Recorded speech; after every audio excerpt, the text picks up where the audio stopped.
बिस्मिल्लाहिर्रहमानिर्रहीम। अस्सलाम वालेकुम। दुरूद शरीफ का अगर आप तर्जुमा देखें तो कुछ इस तरह से है। ए अल्लाह दुरूद भेज नबी सल्लल्लाहु अलैहि वसल्लम और उनकी औलाद पर।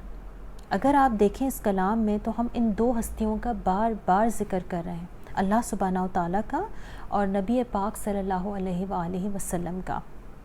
जब हम बार बार इन दोनों हस्तियों का तज़किरा पूरे ध्यान के साथ अपने जहन में रखते हुए अपनी ज़बान से करते हैं तो इसके नतीजे में हमें अल्लाह सुब्हानहू तआला का नूर और शिफा वाली हीलिंग एनर्जी मिलती है, जो हमारे डिप्रेशन को ख़त्म करने के लिए काफ़ी है।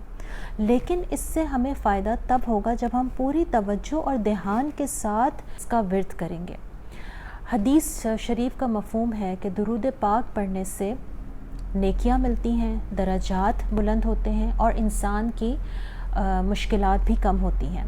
तो कोशिश कीजिए कि अपने दिन में कोई एक टाइम 5 से 10 मिनट का मखसूस कर लें कि उस वक्त आप दुरूद पाक का विर्द कर सकें और पूरी तवज्जो और ध्यान के साथ इंशाअल्लाह ताला आप अपने डिप्रेशन में और अपनी परेशानियों में एक वाज़ेह कमी महसूस करेंगे।